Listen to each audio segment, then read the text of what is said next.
E aí, geral, do nono ano, começa mais uma revisão de bolsa, nossa última do ano. Eu vou rapidamente às questões mais importantes, tá? Só lembrando uma coisa, amanhã teremos prova da 9.3. E a 9.3, ela só terá como assuntos até a prova quando chegarmos ali na ditadura militar, bem no comecinho. É mais sobre os atos institucionais, sobre a questão também da tortura, o que os militares fizeram, qual foi a desculpinha para o golpe militar. Cairá mais isso, beleza? O restante aqui fica para 9 e 9.2, se der tempo de conseguir estudarmos juntos, beleza? Mas primeiro assunto são os governos de JK, Jânio Quadros e João Goulart, o vulgo Jango. Alguém se lembra as principais características? A do JK, Juscelino Kubitschek. Não se esqueça, a primeira palavrinha que você tem que pensar é a seguinte: desenvolvimentismo. A política econômica do JK era o desenvolvimentismo, ou seja, a acelerar a modernização do Brasil, principalmente industrial. Era que o desenvolvimento deveria acontecer de forma rápida. Tanto é que o seu lema era o quê? 50 anos em 5. E para isso ele fez um plano de metas. Que plano era esse? Investimentos estratégicos, energia, indústria, rodovia, para que o Brasil pudesse crescer. Só que o problema é que esse investimento foi predominantemente estrangeiro, recursos externos ao país. Tranquilo? Depois, próximo presidente, principal característica do Jânio Quadros. Lembra da campanha da vassourinha? Qual era o simbolismo da vassourinha dele? Do varre, varre, vassourinha. Era varrer a corrupção do Brasil. Era, palavrinha mágica, moralizar a política brasileira. Só que você lembra que na prática ele não moralizou a política, ele quis moralizar, na verdade, a sociedade inteira, proibindo algumas brigas de galo, por exemplo, jogos de azar, drogas, até biquínis nas praias, certo?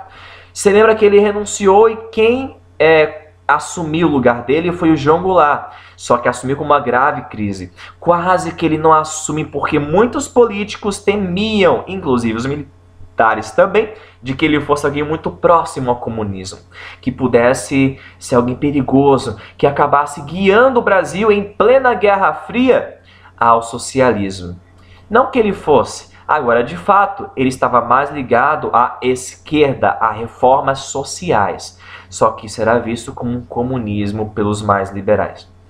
Lembra que depois de muita confusão, ele acabou assumindo num parlamentarismo e depois num presidencialismo. E ele fez várias reformas de base, reformas para democratizar o Brasil, para que o povo tivesse mais direitos, mais terra, mais educação, mais segurança, menos impostos para os mais pobres.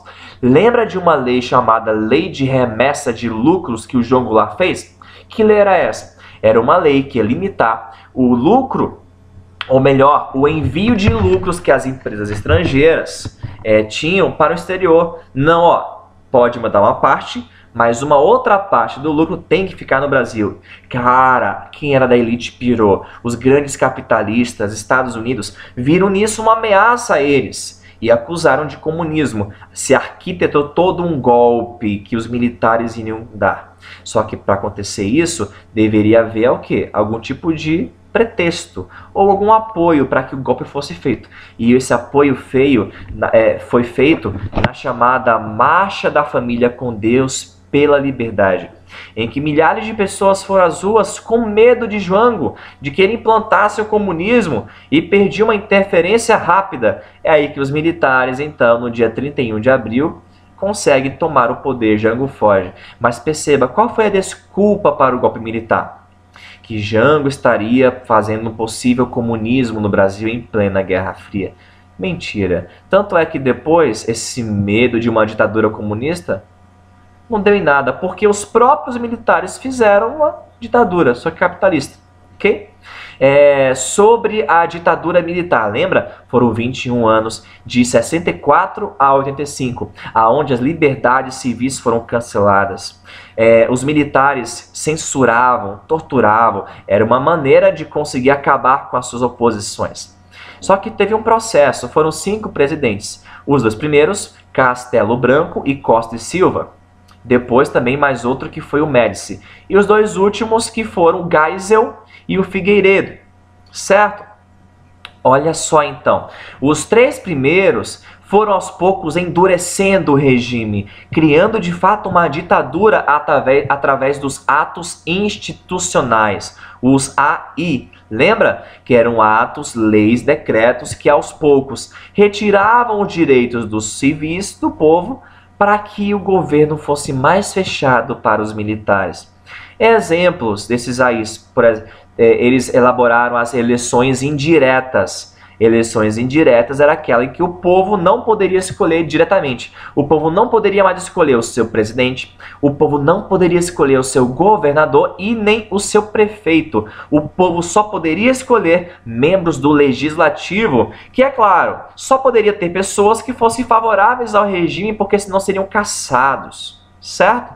Ou seja, era uma democracia. Só que é uma democracia fajuta, mentirosa. O que estava por trás era uma grande ditadura militar. Ok? Nessa época surgem os movimentos de resistência, de luta armada contra os militares. Estudantes, principalmente secundaristas, segundo grau no caso, e das universidades, se reúnem, muitos deles comunistas e anarquistas, e se reúnem em grupos armados para lutar contra a ditadura. Para a ditadura, eles eram terroristas, eles eram vistos como alguém que estava tentando fazer uma revolução no país, para acabar com essa ditadura. Certo? É nessa época de auge dos movimentos contrários que surge o principal dos AI, o que cai na prova 91 e 92, o AI-5. Esse AI-5 simbolizou o auge da repressão militar. Nela, deu-se margem para a tortura, para a censura. O executivo poderia decretar o fechamento do Congresso, fora o resto, que era caçar mandatos políticos e tudo mais. Estava totalmente aniquilada a liberdade de expressão e os direitos civis. Certo? E o Médici foi o principal desses presidentes que utilizou o AI-5 para reprimir.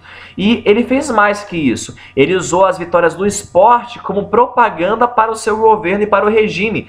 Vitórias no esporte, como na Fórmula 1, no boxe e até na Copa, para servir como um lema de que o Brasil ia de vento em popa, aqui é tudo bem, certo? Os outros 2 últimos presidentes foram o Geisel e o Figueiredo, que já eram de uma linha mais branda, que tinha a seguinte intenção, ó: devemos devolver o poder aos civis, mas de forma lenta, segura e gradual, aos pouquinhos. Eles iam devolvendo os direitos aos civis e o governo também aos civis, ok? É nessa época que acontece também o milagre econômico. O Brasil cresce pra caramba em termos econômicos, consegue crescer pra caramba e até conter os altos preços da inflação. Só que esse crescimento veio com recursos externos. Não tem uma outra alternativa, cara. Mais cedo ou mais tarde, a bomba ia explodir nas mãos de alguém. E ela foi explodir lá no finalzinho da ditadura militar, das crises econômicas, ok? Aos poucos, pessoal, foi então devolvendo o poder aos civis e no finalzinho ocorreu um grande movimento chamado Direta Já, em que eles queriam que o Congresso aprovasse uma lei que finalmente desse direito ao povo de escolher diretamente o seu presidente. Milhares, milhões de pessoas foram às ruas, um movimento poderoso, mas que não teve resultado. Ao final, essa lei não passou, o povo não pôde escolher diretamente o seu presidente, mas pelo menos o Congresso acabou optando por entregar o poder não mais ao militar, mas a um civil, que foi Tancredo Neves. E acabou então esse período de 21 anos de ditadura militar, onde houve repressão e o fim dos direitos civis de liberdade. Ok? Tranquilo, pessoal, estuda, manda brasa, leia um livro, caderno, atividades, é com vocês, hein? Abração, até mais, galera!